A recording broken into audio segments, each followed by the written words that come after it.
Hello दोस्तों, स्वागत है आपका फिर से बायोलॉजी की क्लास में। और आज हम इस क्लास में क्या करेंगे, सजीव और निर्जीव यानी कि जो लिविंग और नॉन लिविंग ऑर्गेनिज्म है उनके बीच में डिफरेंस देखेंगे। ठीक है, उन डिफरेंस देखने के लिए हम क्या करेंगे, किसी भी पर्टिकुलर चीज़ की क्या करेंगे, फंडामेंटल कैरेक्टरिस्टिक यानी कि मूलभूत लक्षण देखेंगे कि अगर ये मूलभूत लक्षण जो मैं बताऊंगा आपको, अगर ये किसी चीज़ में प्रेजेंट है तो वो क्या हो गई आपकी, वो सजीव हो गई। अगर नहीं प्रेजेंट है तो वो कैसी हो गई, निर्जीव हो गई। तो उन मूलभूत लक्षणों को देखते हैं। तो सबसे पहला जो लक्षण है उसे क्या कहते हैं हम, गति या मूवमेंट। अगर जिस किसी चीज़ में गति होगी तो वो कैसी होगी, आपकी लिविंग होगी। और यहाँ पे देखो, जो गति है उसे लोकोमोशन से रिलेट नहीं करना है आपको। अब लोकोमोशन में क्या होता है कि पोजीशन चेंज होती है, मतलब जैसे कोई बॉडी है ट्रैवल करती है, मतलब अपनी पोजीशन को चेंज करके, मतलब एक पॉइंट से दूसरे पॉइंट पे क्या कर जाएगी, पहुंच जाएगी। उसे हम क्या कहते हैं, लोकोमोशन कहते हैं। अब देखो, जैसे पेड़ पौधे होते हैं वो तो मूव नहीं करते हैं ना, कि अपनी जगह से उठ के चले गए कि दूसरी जगह पे चले गए, ऐसा तो शो नहीं करते हैं ना। पर तब भी वो हैं तो लिविंग ना। पर वो क्या शो करते हैं, मूवमेंट शो करते हैं। अब मूवमेंट कैसे शो कर रहे हैं आप, देखो जैसे पेड़ पौधे होते हैं वो बढ़ रहे हैं, बढ़ते हैं ना, तो वो जो बढ़ रहे हैं उन्हें, उससे हम क्या कहते हैं, गति कहते हैं। ठीक, मूवमेंट कहते हैं, बेसिक चीज़ है। ठीक, अगली चीज़ क्या आपकी, प्रोटोप्लाज्म। प्रोटोप्लाज्म क्या होता है कि लिविंग पार्ट ऑफ सेल होता है। प्रोटोप्लाज्म को हम क्या कहते हैं, लिविंग पार्ट ऑफ सेल, यानी कि किसी भी कोशिका का जीवित पार्ट क्या कहलाता है, प्रोटोप्लाज्म कहलाता है। अब इस प्रोटोप्लाज्म में क्या होता है, जितनी भी आपकी जैविक क्रियाएं होती हैं, यानी कि जो मेटाबॉलिक एक्टिविटीज होती हैं, वो सारी की सारी किसमें होती हैं, आपकी प्रोटोप्लाज्म में होती है। मेन कैरेक्टरिस्टिक है आपका। ठीक, अगली चीज़ क्या होती है, अगली कैरेक्टरिस्टिक क्या है, वो है कोशिका संरचना, यानी कि सेल स्ट्रक्चर। तो इसमें क्या होता है, जैसे कितने भी लिविंग ऑर्गेनिज्म है वो इतना सेल से बने होते हैं। ठीक, बेसिक चीज़ है, किसी भी लिविंग ऑर्गेनिज्म जो बने होते हैं वो किससे बने होते हैं, आपके सेल से बने होते हैं। ठीक, तो जो एक सेल होता है आपका, वो सारे फंक्शन परफॉर्म कर सकता है जो एक पूरा ऑर्गन करता है। ठीक, जैसे एक कोशिकीय जीव होते हैं उनमें एक ही सेल होता है, पर वो सारे फंक्शन परफॉर्म करते हैं ना, कि श्वसन भी करते हैं, रेस्पिरेशन भी करते हैं, एक्सक्रीशन भी करते हैं, रिप्रोडक्शन यानी प्रजनन भी करते हैं। तो लिविंग ऑर्गेनिज्म की कैरेक्टरिस्टिक फीचर क्या होगी आपका, कोशिका संरचना। ठीक, अब देखो जैसे सेल है आपका। ठीक, जब कई सारे सेल मिलते हैं तो वो क्या बना देते हैं, टिश्यू। ठीक, सेल को हिंदी में क्या कहते हैं, कोशिका। टिश्यू को क्या कहते हैं, ऊतक। और जब कई सारे ऊतक मिल जाते हैं वो क्या बना देते हैं, ऑर्गन। ठीक, ऑर्गन का मतलब अंग। और जब कई सारे ऑर्गन मिल जाते हैं तो वो क्या बना देते हैं, आपका ऑर्गन सिस्टम, यानी कि अंग तंत्र। ठीक है, ये सारी की सारी चीज़ें क्या कर देते हैं, वो बना देते हैं। अब देखो, जो काम एक ऑर्गन सिस्टम कर सकता है वही यूनिसेलुलर या एक कोश की जीव में सेल करता है। ठीक है, तो ये एक कैरेक्टरिस्टिक फीचर हो गई। अगली कैरेक्टरिस्टिक फीचर क्या हो गई आपकी, पोषण, यानी कि क्या, न्यूट्रिशन। अब देखो, जैसे कोई भी लिविंग ऑर्गेनिज्म है उससे अपनी जो भी उनकी क्रियाएं होती हैं, जो इतनी भी मेटाबॉलिक एक्टिविटी होती हैं या कोई भी फंक्शन परफॉर्म करना है, उसके लिए उन्हें क्या चाहिए होता है, एनर्जी चाहिए होती है। और वो एनर्जी कहाँ से मिलती है उन्हें, पोषण से। तो जितने भी लिविंग ऑर्गेनिज्म होते हैं वो क्या करते हैं, न्यूट्रिशन लेते हैं। ठीक, अगली कैरेक्टरिस्टिक और मेन कैरेक्टरिस्टिक फीचर या मूलभूत लक्षण कौन सा है आपका, उपापचय, यानी कि मेटाबॉलिज्म। क्या है, उपापचय यानी कि मेटाबॉलिज्म। अब मेटाबॉलिज्म में क्या होता है कि जितनी भी केमिकल या फिजिकल यानी कि भौतिक और रासायनिक क्रिया किसी भी शरीर के अंदर जो हो रही हैं उसे हम क्या कहते हैं, मेटाबॉलिज्म या उपापचय।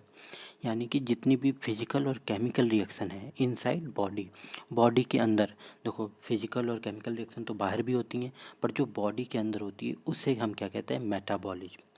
ठीक, अब मेटाबॉलिज्म दो टाइप का होता है, एक आपका कैसे होता है, कैटाबॉलिक, और दूसरा कैसे होता है, एनाबॉलिक। ठीक, कैटाबॉलिक को हिंदी में क्या कहते हैं? उपचय। और एनाबॉलिक को हम इंग्लिश में क्या, हिंदी में क्या कहते हैं? अपचय। ठीक, उपचय और अपचय। तो देखो कैटाबॉलिक जो मेटाबॉलिज्म होता है उसमें क्या होता है? सिंपल से कॉम्प्लेक्स चीज़ें बनती हैं। ठीक, रिएक्शन में क्या होता है? कोई चीज़ बनती है ना, उसी तरह इसमें क्या है? सिंपल से कॉम्प्लेक्स बनेंगी कैटाबॉलिक में।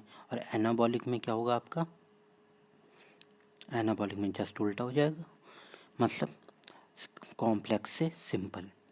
कैटाबॉलिक में सिंपल से कॉम्प्लेक्स, और एनाबॉलिक में आपका कैसा हो जाएगा? कॉम्प्लेक्स से सिंपल। ठीक, ये कैरेक्टरिस्टिक हो गई आपकी किसी लिविंग ऑर्गेनिज्म की। अगली जो कैरेक्टरिस्टिक है उसके बारे में बात करते हैं। अगली कैरेक्टरिस्टिक क्या होती है आपकी?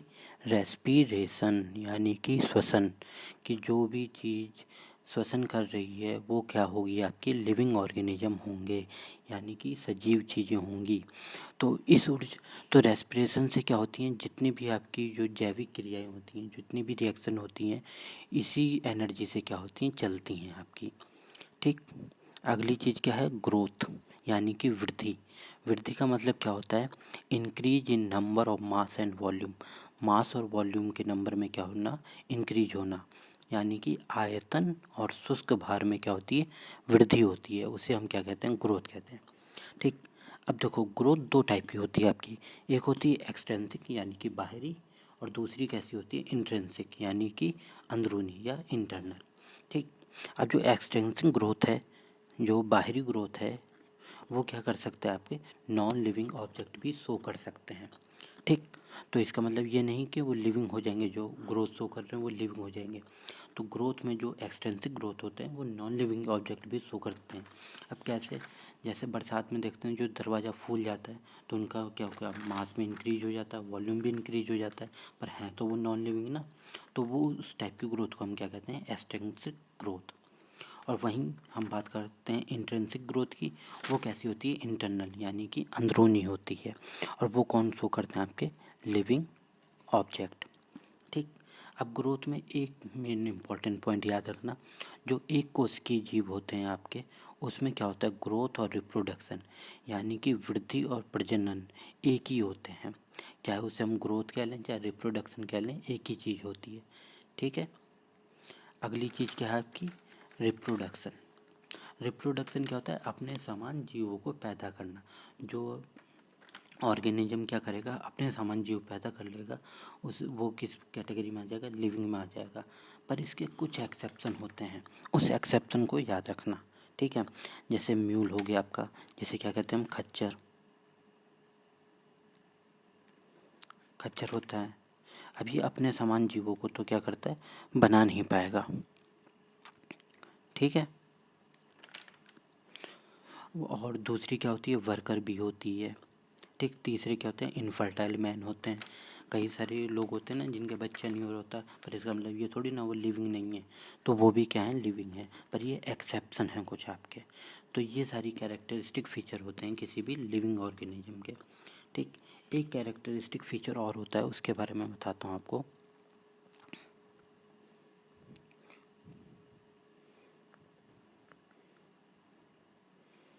और ये कैरेक्टरिस्टिक शायद नोट्स में नहीं मिलेगा, तो यहाँ देख लेना ध्यान से। ठीक है, तो वो कैरेक्टरिस्टिक क्या है?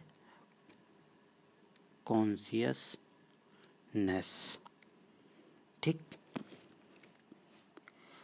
कॉन्शियसनेस क्या है? एक मिनट साफ लिखता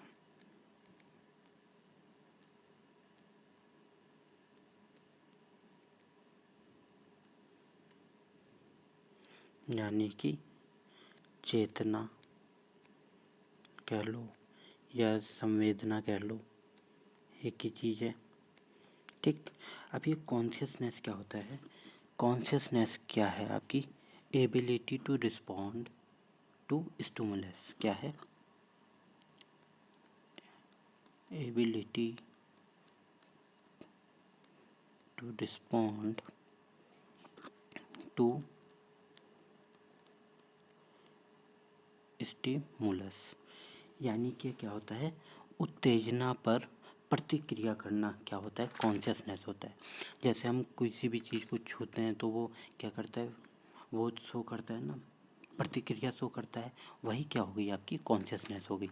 अब जो लिविंग होगा वही तो प्रतिक्रिया शो करेगा, जो नॉन लिविंग होगा उसमें तो प्रतिक्रिया होगी नहीं, ठीक है ना। तो एक ये भी कैरेक्टरिस्टिक फीचर है आपका, ठीक है। पर ये क्या है, डिफाइनिंग नहीं है, मतलब कोई ज़रूरी नहीं कि अगर किसी में कॉन्शियसनेस नहीं होगी तो वो लिविंग नहीं होगा, ठीक। तो कैरेक्टरिस्टिक नहीं है पर एक है, मतलब मूलभूत नहीं है पर एक लक्षण तो है लिविंग ऑर्गेनिज्म का, ठीक। जैसे कॉमा में पड़ा आदमी, कोई वो शो तो करता नहीं है, रिस्पॉन्स शो तो करता नहीं है एक्सटर्नली, तो इसका मतलब ये तो नहीं कह सकते हम वो नॉन लिविंग है, ठीक है, पर है, ठीक है। ये तो हो गया आपके क्या, किसी भी लिविंग ऑर्गेनिज्म में क्या होते हैं बेसिक जो कैरेक्टरिस्टिक होते हैं, जिनके बेसिस पे हम क्या कह सकते हैं कि ये क्या है आपकी, ये चीज़ आपकी लिविंग होगी, जिनमें ये कैरेक्टरिस्टिक्स प्रेजेंट होंगे, और जिसमें नहीं होगी उन्हें क्या कह देंगे हम, नॉन लिविंग कह देंगे, ठीक है। अब आगे देखते हैं, आगे हम क्या करेंगे, जितने भी हमारे लिविंग ऑर्गेनिज्म, अब हमने क्लासीफाई कर लिया है ना लिविंग और नॉन लिविंग में, अब हम यहाँ पे क्या करेंगे, जितने भी हमारे लिविंग ऑर्गेनिज्म हैं उन्हें क्लासीफाई करेंगे। जैसे कई सारे ऑर्गेन लिविंग में तो बहुत सारी चीज़ें आती हैं, अब उन्हें हम क्या करेंगे क्लासीफाई करेंगे अलग अलग, कि ये चीज़ें एक पर्टिकुलर ग्रुप में आएंगी, कुछ चीज़ें दूसरे पर्टिकुलर ग्रुप में आएंगी, उन बेसिस पे हम क्या करेंगे उससे क्लासीफिकेशन करेंगे, ठीक। इस क्लासिफिकेशन को करने से पहले हम कुछ इसकी बेसिक चीज़ें देख लेते हैं। तो देखो एक चीज़ क्या आती है आपकी बाइनोमियल नोमेनक्लेचर, यानी कि द्विनाम पद्धति। अब ये द्विनाम पद्धति है आपकी, ये किसने दी थी, कार्लस लिनियस ने, ठीक है। ये पिछली क्लास में भी बताया था मैंने, और इसके बारे में जो बात करी थी उन्होंने किस में बात करी थी, उन्होंने एक बुक लिखी थी जिसका नाम क्या है, स्पीसीज प्लांटेरम। क्या नाम है, स्पीसीज प्लांटेरम, ठीक है। इस बुक में उन्होंने किसके बारे में बताया था, द्विनाम पद्धति के बारे में। अब देखो ये द्विनाम पद्धति होती क्या है, इसमें क्या होता है, जैसे कोई ऑर्गेनिज्म है, कोई लिविंग ऑर्गेनिज्म है, उसका नाम क्या होता है कि जैसे एक देश में कुछ बोलते हूँ, दूसरे देश में कुछ और बोलते हूँ, तो इस तरह क्या होता है कन्फ्यूजन पैदा हो जाता है। तो एक हिसाब से बाइनोमियल नोमेनक्लेचर से हमने क्या किया, उन्होंने क्या किया, एक पर्टिकुलर नाम दे दिया कि इस चीज़ को इसके नाम से जानेंगे, तो क्या हो जाएगा, क्लासिफिकेशन के लिए आसान हो जाएगा। फिर ये नहीं होगा कि हमने तो एक पर्टिकुलर चीज़ को एक कैटेगरी में रखा और दूसरे देश वालों ने तो उसी ऑर्गेनिज्म को किसी दूसरे कैटेगरी में रख लिया। तो इस सब कन्फ्यूजन से बचने के लिए ये पद्धति का क्या हुआ था, आविष्कार हुआ था, ठीक है। अब इसमें क्या होता है, ये जो द्विनाम पद्धति है या बाइनोमियल नोमेनक्लेचर है, इसमें किसी भी ऑर्गेनिज्म को नाम देने के लिए दो चीज़ें होती हैं, एक उसका क्या होता है जेनरिक नेम, दूसरा नाम क्या होता है उसका स्पीसीज नेम, ठीक है। जैसे हम इंसानों की बात करते हैं तो उसका जीनस क्या होता है आपका होमो, और उसकी स्पीसीज क्या होती है सैपियंस, ठीक। तो ये आपकी क्या हो गई, आपका एक नाम हो गया है, ये किसका है, ह्यूमन बीइंग का नाम है, साइंटिफिक नेम। तो बाइनोमियल नोमेनक्लेचर क्या हो गया एक हिसाब से, साइंटिफिक नेम हो गया आपका, ठीक। अभी दूसरी चीज़ क्या है, अब इसमें जैसे आपने यहाँ पे जीनस देखा जो जेनरिक नेम हो गया या स्पीसीज नेम हो गया, इसी तरह कई सारी कैटेगरी होती हैं, ठीक। अब क्लासिफिकेशन मतलब बांटने के लिए हमारे पास कई सारी कैटेगरी होती हैं, तो वो कैटेगरी कौन कौन सी होती है, तो जो सबसे बड़ी कैटेगरी होती है उसे हम क्या कहते हैं, किंगडम, ठीक है। किंगडम के बाद क्या आता है, फाइलम और डिवीज़न। अब देखो फाइलम कब कहेंगे, डिवीज़न कब कहेंगे, जब किसी एनिमल को क्लासीफाई कर रहे होंगे तो वो किस में आ जाएगा, फाइलम के अंडर में, और जब किसी प्लांट को क्लासीफाई कर रहे होंगे तो वो किस में आ जाएंगे, डिवीज़न में, ठीक है। अगली चीज़ क्या हो जाएगी आपकी, अगली क्लास कौन सी, अगली कैटेगरी कौन सी हो जाएगी आपकी, क्लास, ठीक। क्लास के बाद क्या आ जाएगा, ऑर्डर, ऑर्डर के बाद फैमिली, फैमिली के बाद जीनस, और जीनस के बाद स्पीसीज, ठीक है। अब देखो ये तो कैटेगरी का एक हो गया कि डिसेंडिंग और ऑर्डर है। तो इसमें क्या होता है कि जैसे जैसे हम ग्रुप में नीचे जाते हैं तो समानताएं क्या होती हैं, जैसे दो ऑर्गेनिज्म है उनकी समानताएं क्या होगी, घटती जाएंगी, ठीक है। तो यहाँ पे क्या होता है, जैसे जो कैटेगरी होती है हमारी क्लासिफिकेशन में, उसमें हम जैसे जैसे नीचे जाते हैं तो जो सिमिलैरिटीज होती हैं वो क्या हो जाती हैं, आपकी डिक्रीज हो जाती हैं, यानी कि कम हो जाती हैं। अब इसे याद कैसे रखेंगे कि कभी कभी क्वेश्चन आ जाता है कि किंगडम, फाइलम, डिवीजन, इनका ऑर्डर क्या क्या क्या है, करेक्ट सीक्वेंस क्या है। तो उसके लिए ट्रिक एक है, ट्रिक क्या है आपकी, इसमें क्या है, केडी को फिर गाना सुनाया। ठीक है। अब इसमें जो के है, के किसे डिनोट करेगा, किंगडम को। डी किसे डिनोट करेगा, डिवीजन को, डिवीजन या फाइलम को। अब यहाँ पे को मतलब सी क्लास से, ओ ऑर्डर को डिनोट करेगा, और इसमें फिर में से जो एफ होगा वो किसे डिनोट करेगा, फैमिली को। जो गाना है, गाने का जी किस में आएगा, जीनस को। और सुनाया में जो एस होगा वो किसे डिनोट करेगा, आपको स्पीसीज में करेगा, स्पीसीज को करेगा। ठीक है। तो ये चीज़ क्या हो गई आपकी, एक निमोनिक्स है, जिससे आप क्या कर सकते हैं, याद कर सकते हैं कि कैटेगरी का करेक्ट सीक्वेंस क्या होता है आपका। ठीक है। आप कुछ भी बना सकते हो, जैसे याद रख सकते हो, ये याद करने का एक ट्रिक है। ठीक है। आप चाहो तो दूसरी बना लेना जो आपको मन लगे, पर ये भी एक ट्रिक है। ठीक है। तो सबसे पहले क्या है, किंगडम, फिर डिवीजन, फिर क्लास, फिर ऑर्डर, फिर फैमिली, फिर जीनस, फिर स्पीसीज। अब देखो यहाँ पे मैंने क्या कहा था कि जैसे जैसे हम डाउन द ग्रुप जाएंगे तो सिमिलैरिटीज क्या होंगी, डिक्रीज हो जाएंगी। अब देखो जैसे मैं एक वो कर लेता हूँ, जैसे एनिमल ले लिया मैंने, किंगडम क्या हो गया आपका, एनिमल हो गया। अब एनिमल में तो कई सारे होंगे ना, हाथी भी आ गया, मतलब एलिफेंट भी आ गया, लॉयन भी आ गया, पर ये एक ही स्पीसीज़ के थोड़ी ना है, ये अलग अलग है ना। तो जैसे जैसे हम नीचे जाते रहेंगे तो हमारी सिमिलैरिटीज़ क्या होती रहेंगी, कम होती रहेंगी। ठीक है।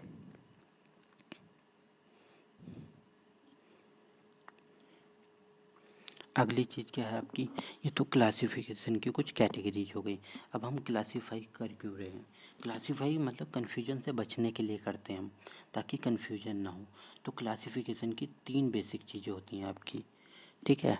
कि कैसे, जैसे किसी को नाम देना है हमें, जैसे नॉमेनक्लेचर करना है, किसी को नाम देना है, तो नाम देने के लिए 3 बेसिक चीज़ें होती हैं। ठीक।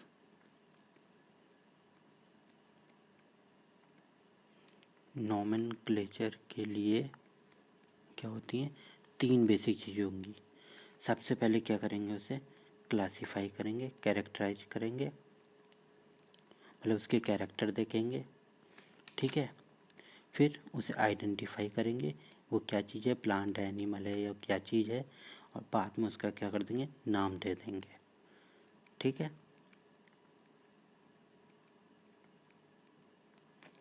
ये आपकी क्या चीज़ होंगी, 3 चीज़ होगी नॉमेनक्लेचर के लिए। पहले क्या है, कैरेक्टराइज करेंगे, कैरेक्टरिस्टिक देखेंगे। दूसरी क्या करेंगे, आइडेंटिफाई करेंगे। और तीसरा क्या करेंगे, नॉमेनक्लेचर, फिर उसका नाम दे देंगे। ठीक है। ये तो हो गया बाइनोमियल नॉमेनक्लेचर के बारे में। अब देखो, अब ये जो क्लासिफिकेशन हुआ था, ये क्लासिफिकेशन कई सारे लोगों ने किया है। तो जो पहला क्लासिफिकेशन क्या है आपका, टू किंगडम क्लासिफिकेशन। ठीक। जो टू किंगडम क्लासिफिकेशन है आपका, वो किसने दिया था, कार्लस लिनियस ने। ठीक। तो इन्होंने 2 किंगडम कौन कौन से बना दिए थे, प्लांट और एनिमल, और इसी पे सारे जितने भी ऑर्गेनिज्म थे उन्होंने सबको डिफ्रेंशिएट कर दिया था। ठीक। उसके बाद 3 भी आया, 4 भी आया, वो इतने इम्पोर्टेंट नहीं है। जो सबसे इम्पोर्टेंट है, जो आज हम पढ़ भी रहे हैं, वो कौन सा है आपका, 5 किंगडम क्लासिफिकेशन। और 5 किंगडम क्लासिफिकेशन आपका किसने दिया है, R.H. विटेकर ने। किसने, R.H. विटेकर। बहुत इंपॉर्टेंट है, इसे याद रखना। 5 किंगडम क्लासिफिकेशन किसने दिया था, R.H. विटेकर ने। और 2 किंगडम क्लासिफिकेशन किसने दिया था, कार्लस लिनियस ने। ठीक। तो इन्होंने जो 5 कैटेगरी बताई थी वो कौन कौन सी थी, पहली कौन सी थी, मोनेरा, जिसमें बहुत सारे बैक्टीरिया वगैरह आ गए, जिसमें सारे बैक्टीरिया वगैरह आ गए थे। दूसरी क्या कह रही थी, प्रोटिस्टा, प्रोटिस्टा में सारे यूनिसेलुलर ऑर्गेनिज्म आ गए, मेनली यूनिसेलुलर आ गए थे आपके। ठीक। फिर क्या थी तीसरी, फंगाई, फंजाई कह लो, फंगी कह लो, कुछ भी। फंगाई, चौथी क्या है प्लांटी, और पांचवी क्या है एनिमेलिया है। ठीक, इन 5 कैटेगरी में क्या किया था, डिवाइड किया था। फिर एक क्लासिफिकेशन और आया था, वो कौन सा था, 6 किंगडम क्लासिफिकेशन। इसके बारे में नहीं पढ़ना, सिर्फ इसको पता होना चाहिए किसने दिया था। ये किसने दिया था, कार्ल वूज ने। किसने दिया था, कार्ल वूज ने। तो ये क्लासिफिकेशन किस बेसिस पे था, इसमें क्या किया था, इन्होंने सारी कैटेगरी को 3 डोमेन में बांट दिया था। ठीक, तो ये सारी चीज़ याद करने की चीज़ नहीं है, बस क्या याद रखना आपको, 6 किंगडम क्लासिफिकेशन किसने दिया, कार्ल वूज ने। 5 किंगडम क्लासिफिकेशन R.H. व्हिटेकर ने। और 2 किंगडम क्लासिफिकेशन किसने दिया था आपका, कार्लस लिनियस ने। ठीक है, तो आज की क्लास के लिए इतना ही, फिर नेक्स्ट क्लास में देखेंगे। ठीक है।